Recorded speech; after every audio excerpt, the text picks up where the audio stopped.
Hello, I'm here to talk about my vinyl collection. Simple as that. Here we go.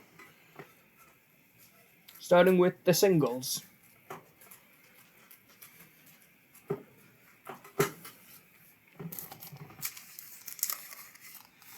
Syd Barrett, Dark Globe, and another version by R.E.M. on the opposite side. I suppose this thing is supposed to fit in the hole when this hole is too big. I'm kind of afraid to use it because I'm afraid I'll damage the record, so that's that. The Beatles, Hey Jude, Revolution, two of the most famous songs of all time. What can be said that hasn't been said already? Buffalo Springfield for what it's worth, and do I have to come right out and say it? A-side is by far the more famous song. Haven't even listened to the B-side to tell the truth.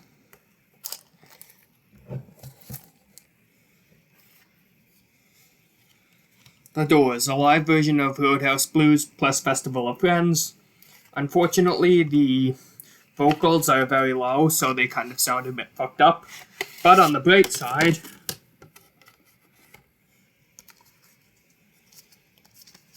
white vinyl, ain't that cool?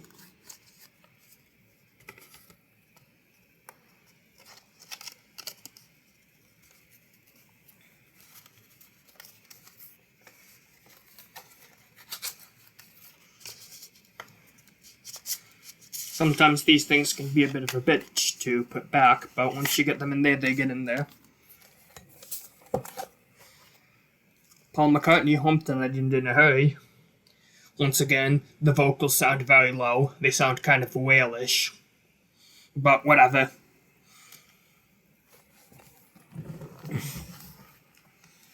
Most of these I received as a gift. I think the only one I didn't receive as a gift was the Buffalo Springfield singles. Moving on to full albums. AC/DC, Let There Be Rock. Rock stars love singing about rock and roll itself.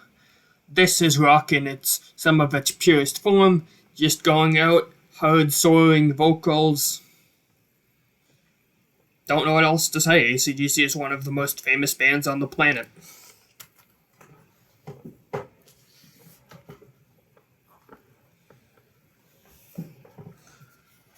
Syd Barrett, The Madcap Laughs. Here's some back cover art. A very sort of DUI style album. Syd Barrett was the co-founder of Pink Floyd, who left due to mental illness, and by he left, I mean they just stopped picking him up because he was not mentally fit to be on stage. Schizophrenia combined with LSD is not a good combination. As for the music on this album, it is very bare bones, mostly if not completely acoustic, and rather rough, which somewhat works as an aesthetic. There's even a part where a song stops and Syd just says, "I'm gonna start that again," and they kept that dialogue in, so that's that.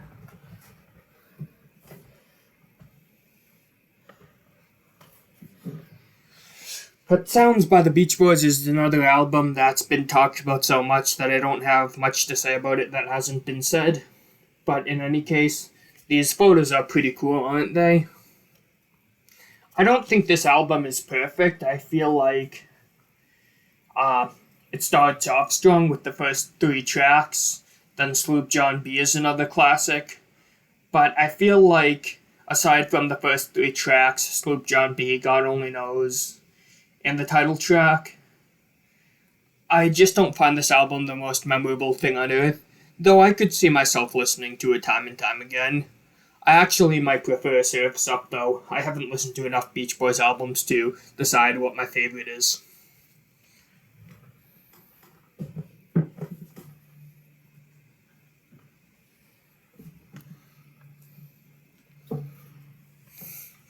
The Beatles, Revolver, another 1966 classic, another album where what can be said about it that hasn't been said before. This is my favorite Beatles album.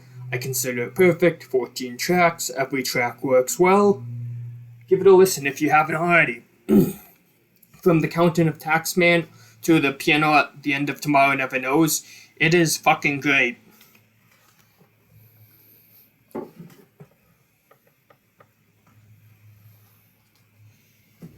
This is another album I got as a gift, Blue Tie Lounge, lowercase.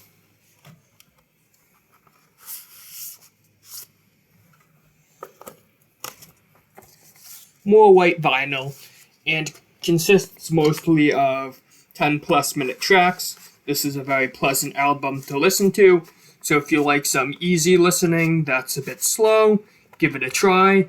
It definitely wouldn't be for anyone, but I found it enjoyable enough.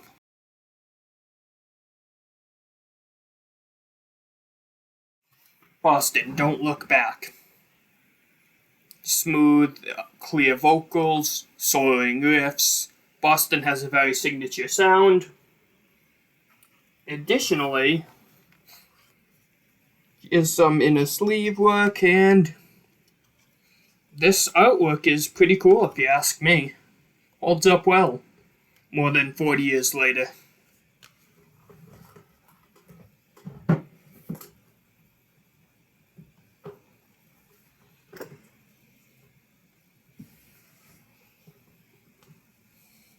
Chicago Transit Authority. That was Chicago's original name. This is their debut album.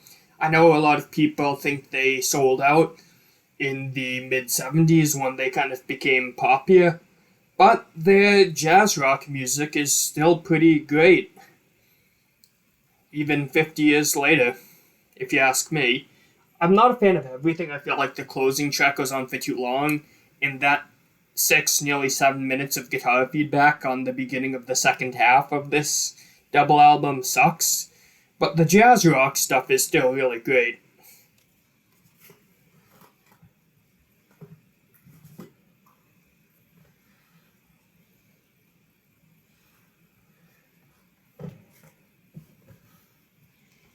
The Clash. Some variations of This Is Radio Clash. Got this at a vintage store. Good find.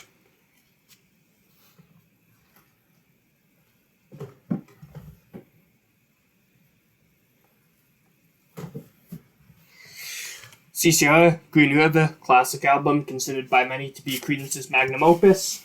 Plus, for Green River, a green vinyl.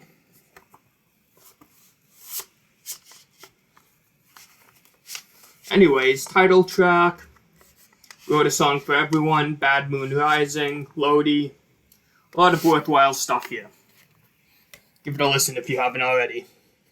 Plus, I do like these pictures of them just in the woods.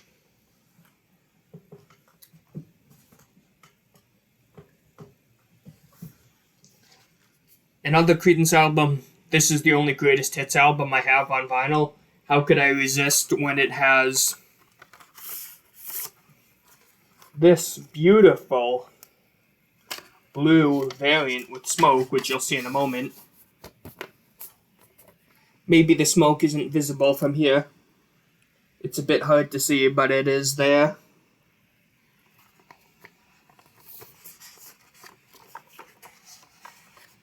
The only downside is that, once again, this vinyl is a bit hard to put back, but I'll get it in there eventually. There we go.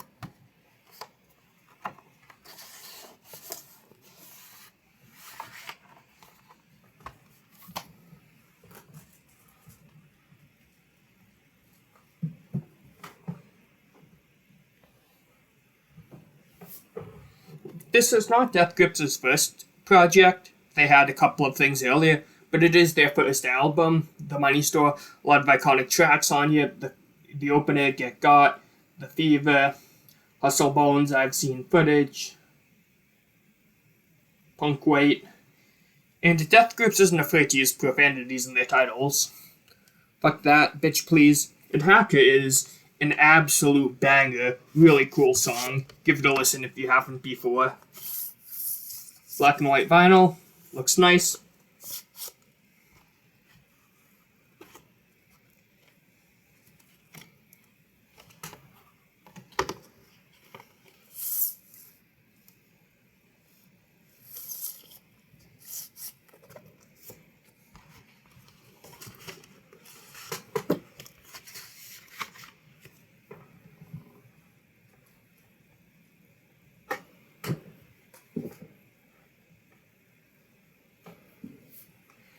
Another Death Grips album, 10th anniversary edition of No Love Deep Web. I love this album, I consider it perfect.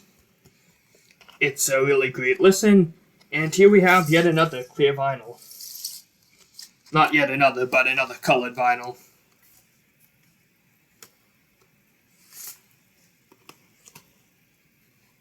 I guess I have been showing a lot of clear vinyls, but anyway, moving on.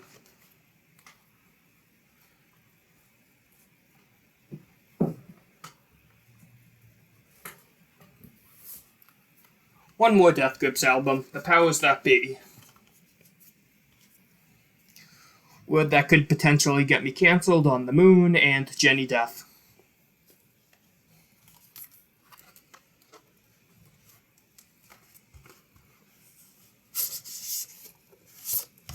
Along with the lyric sheets, here is this wonderful red variant.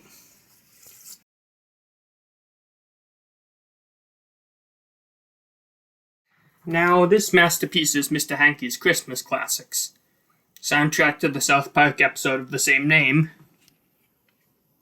And I suppose it's actually a bit longer than the episode, because there are some tracks on here that, well, it's longer than the episode itself. Anyways, here's some art.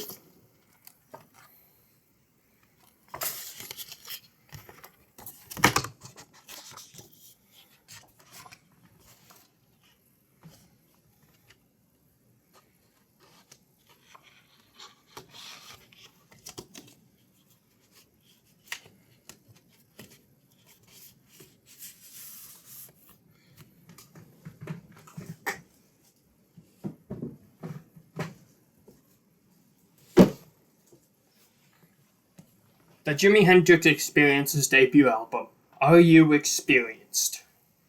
Rather fun album. The first half of side 1 and most of side 2 is really solid. I will say that the second half of side 1 and Third Stone from the Sun, which is the longest track on this album, aren't quite as famous, and there's a reason for that. I think they're some of the weaker spots, but nothing on this album is terrible. For the most part, it does rock out. And it is an embodiment of the beginning of the late 60s psychedelic movement. So, quite a worthwhile time.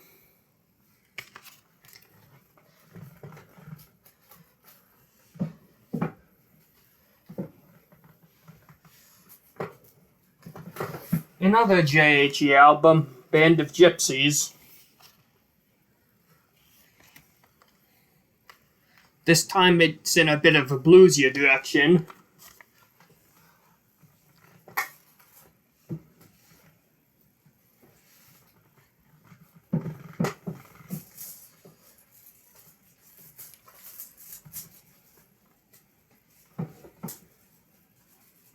And finally, the JHE's third album, Electric Ladyland. Sometimes I have a bit of trouble getting the thing in here, hence why this is hanging out. But anyways, 16 tracks, some of them are more than 10 minutes, some of them are less than 2. And it's a combination of Hendrix's past 2 albums, kind of some psychedelia, some blues rock.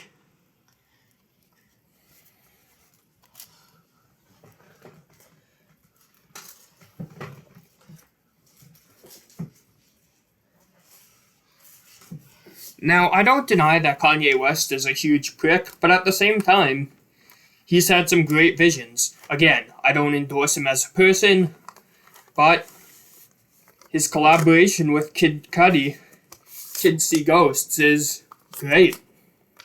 I'm not quite in agreement with Fantano with his 10 out of 10 score, but I do think it's a pretty good album nonetheless.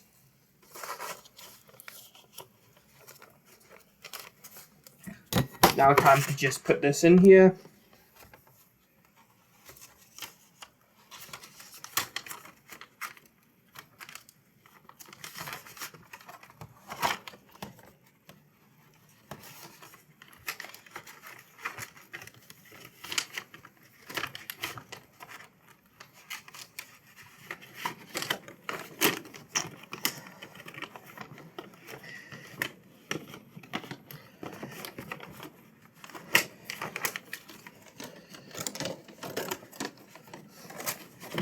These things can be a bit of a rat's ass sometimes, but I'll get it in there eventually.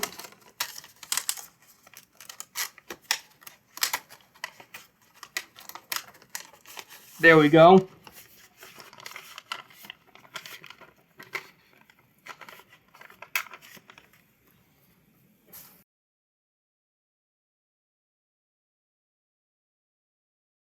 This band has such a large discography that it gets its own section of this video. Starting with their debut album, King Gizzard and the Lizard Wizards, 12 Bar Brews. This album is under 35 minutes, 12 tracks, it's a punk album, all of the titles written on the back.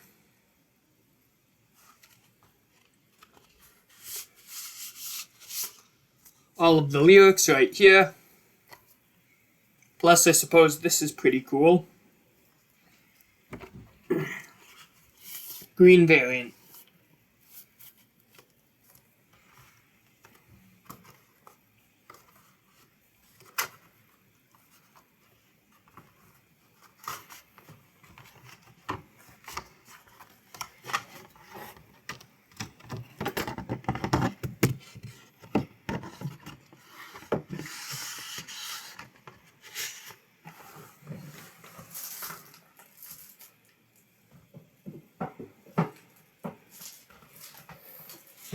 Jumping ahead 7 albums, I have Nonagon Infinity. Lyrics on the back, quite elaborate artwork, as you can see.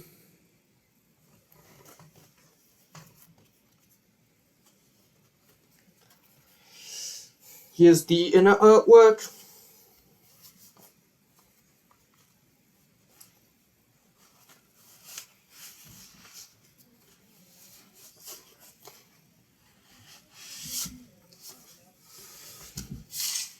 Here is this cool record design and sleeve design. Finally, here's the back of it. And even the back of the vinyl is its own unique color. As for the music itself, it's pretty jamming, pretty rocking. It's not their heaviest album, more on that in a minute. But in any case, it is a really cool rock album. Every track blends into the next, and the final track blends into the first, so it can sound like an infinite loop. That's the point. This might take a while to put back, but I'll get it in there eventually. There we go.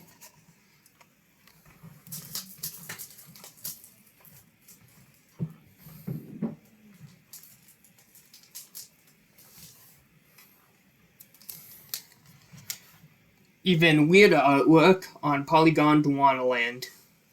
Quite a unique name, I know. This back art is also pretty cool. The music itself is pretty much calm prog rock. I say calm because a lot of prog rock is more intense, but you know what is intense?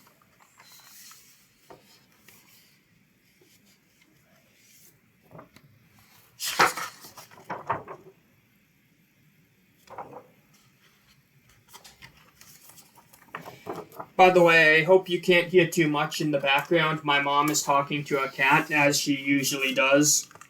When it's not my mom, it's my sister. Anyways, isn't this a beauty? This is my only multicolored vinyl. Well, not my only one, but my only 3-colored vinyl.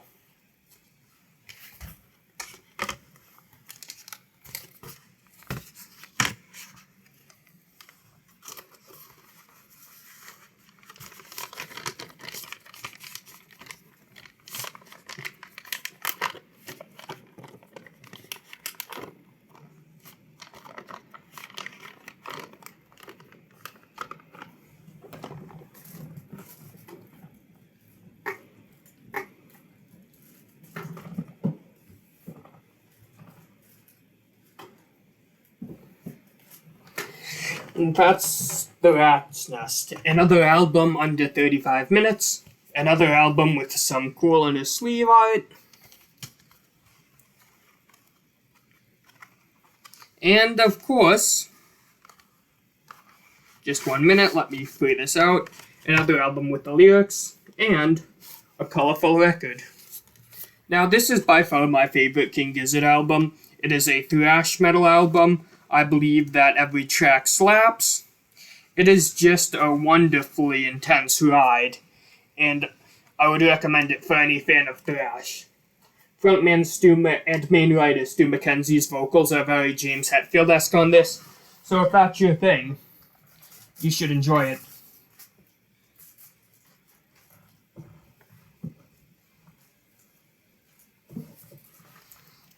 Even more King Gizzard, LW. This thing is a single album. It is the sequel to KG. All of the tracks have sort of an Eastern flair combined with psychedelia. It's a pretty good listen.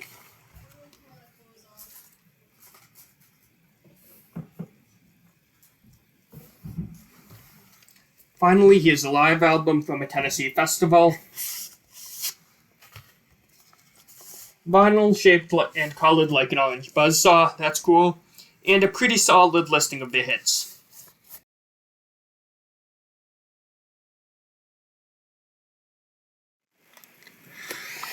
Alright, so this record is one of the most famous of all time. I'm talking about Led Zeppelin 4. I do like this art. Every track on this is great. There's a reason why it's considered one of the best albums ever made. If you have not listened to it already, please do. It should blow your mind. It is that good. It is a perfect album.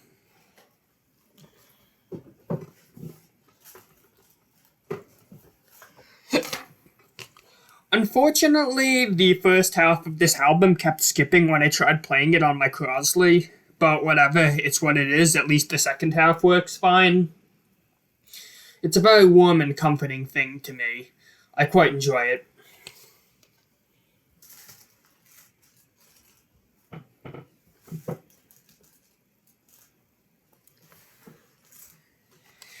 In the Airplane Over the Sea is not one of my favorites per se. I don't like it as much as other people, but I do appreciate the fragility, I suppose you could say, behind it. And this artwork is really cool, if you ask me.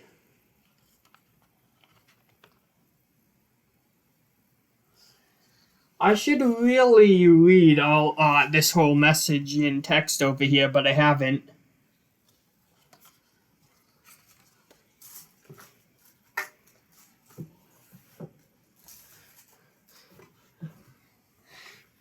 Pearl Jam's 10, another masterpiece, another perfect album.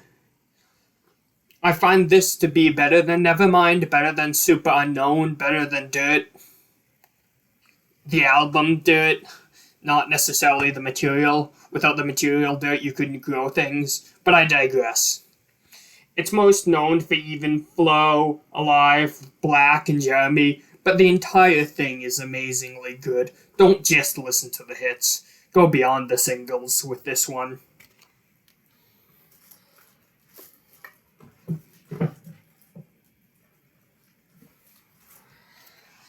Obscured by Clouds, my favorite Pink Floyd album.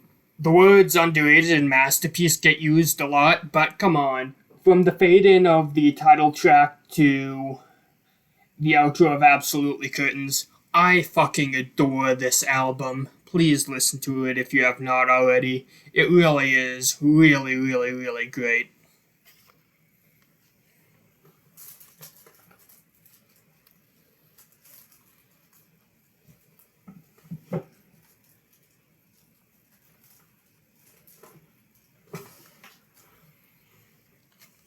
Silk Torpedo by Pretty Things. I might just stitch the sleeve.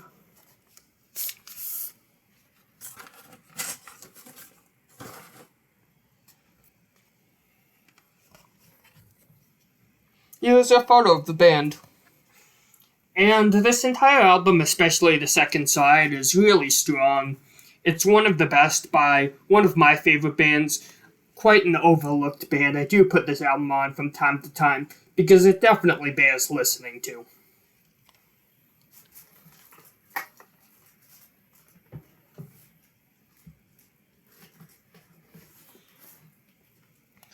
Purple Rain is another classic. A lot of pretty tracks on here.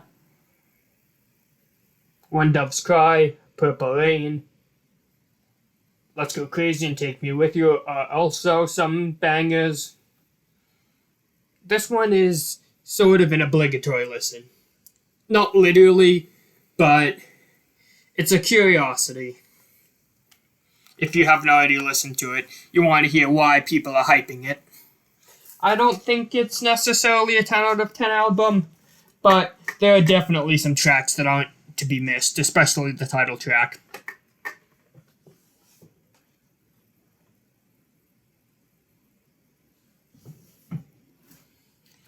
Queen, News of the World. Fairly enjoyable album. Their best, if you ask me. 11 for 11. And isn't this art amazing? Even the inner sleeve looks really good. This is best known for We Will Rock You and We Are the Champions. But, come on. Fight from the Inside. Spread Your Wings. It's Late. My Melancholy Blues. If you have not listened to this album before, please do. It is so good.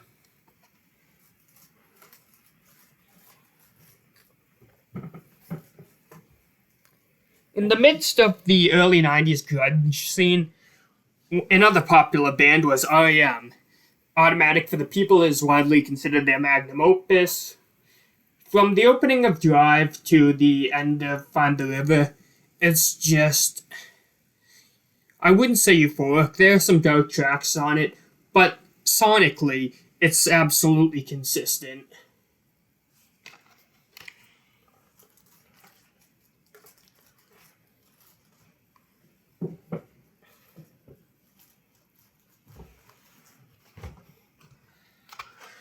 Roxy Music's Avalon is a pretty nice sounding record, I'd say. Just something if I want to kind of relax. There are some harder tracks, but it's not hard rock by any means. Got it as a Christmas gift, by the way. This is one of the few albums I own but didn't buy.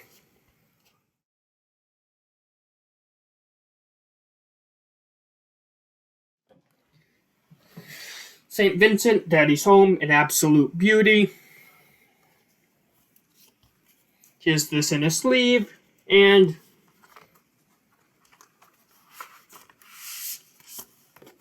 the album itself is a nice looking gray. Once again, the music itself is enjoyable as well. If you have not already, listen to it.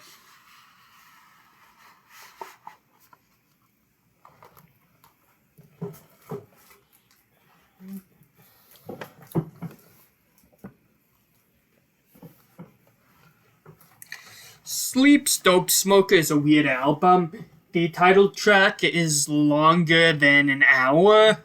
Imagine that. So naturally it has to be divided into 3 sides for vinyl. And then the final side is just a comparatively short 8.5 minutes.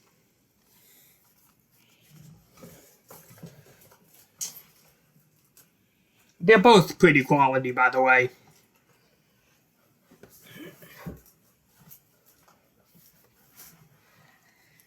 Soundgarden, Super Unknown. I really like this cover, think it's pretty cool, and a lot of iconic tracks on this. My Wave, Fell on Black Days, the title track, Black Hole Sun, Spoon Man, Day I Tried to Live, 4th of July, Like Suicide. And there isn't a track on this that I find to be terrible. If I had to choose least favorite, I'm not huge on Mailman. I know a lot of people don't like Half. I actually find that to be a really fun one. In any case, this is definitely worth a listen.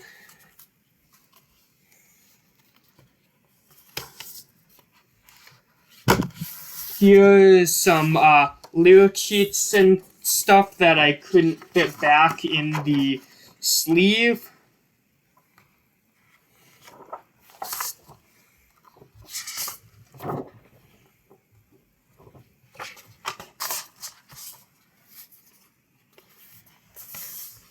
And here's the inner gateway art.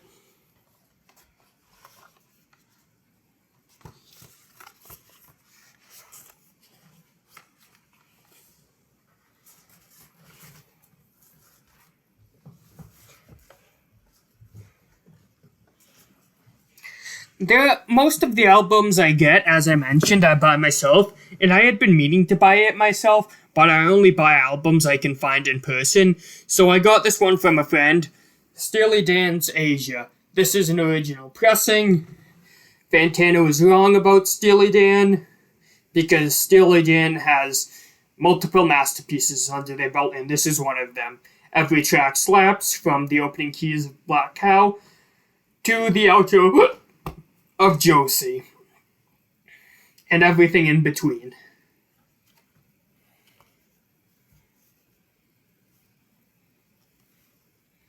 Here are some notes on each track. I think that's pretty cool. Masterful, masterful album.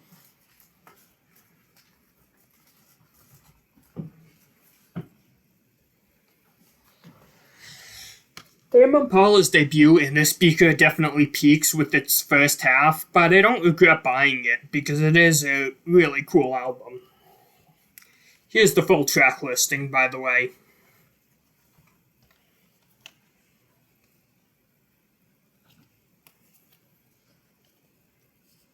This in art with the lyrics is pretty nice too.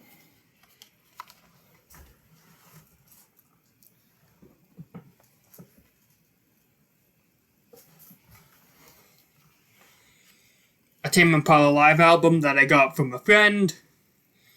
I find that the tracks can drag on for a bit long, and I find that Kevin Parker, the voice and really who is all of Tame Impala in the studio, hadn't really perfected his craft live yet. And I do find that some tracks drag, but hey, it still bangs. It's still pretty decent.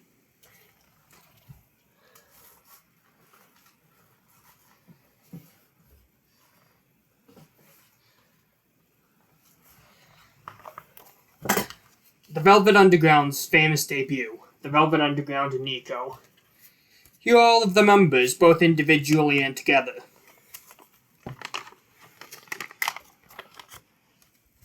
I really enjoy these photos and stuff. Finally, yellow vinyl.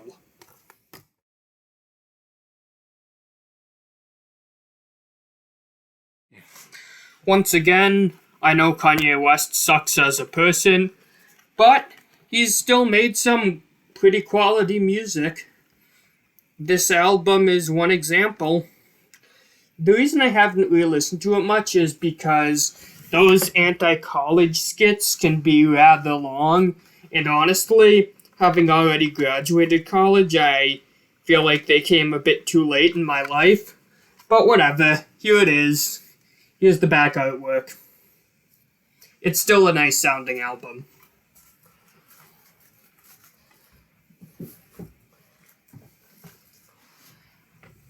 And My Beautiful Dark Twisted Fantasy is also a nice sounding album, released as a triple vinyl for some reason. I don't know why, but in any case, a lot of strong tracks here, including his signature track, Run Away, rather.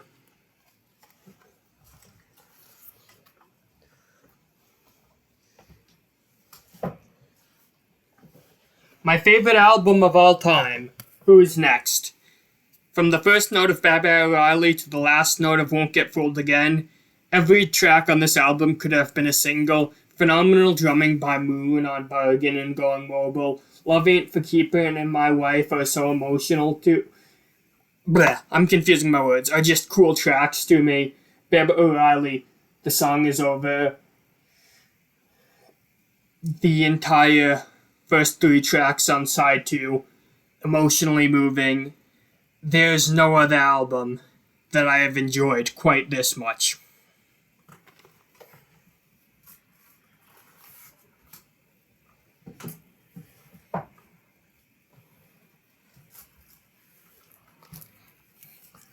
I don't think Quadrophenia is as much of a masterpiece as some other people do.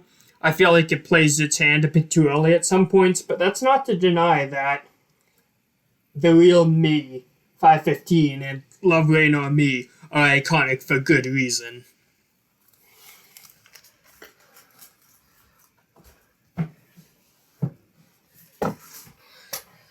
Finally, the zombies, Odyssey and Oracle.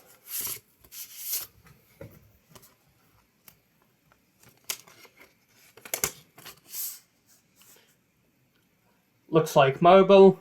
This one is a rather soft beauty. I find that its opening and closing tracks are arguably the best. And its closing track is really the most famous track the Zombies ever made, Time of the Season.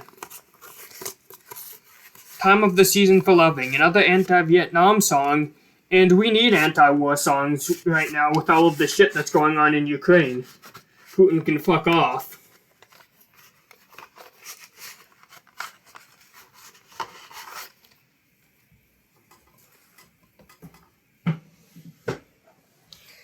Anyways, that's my collection. Thanks for watching.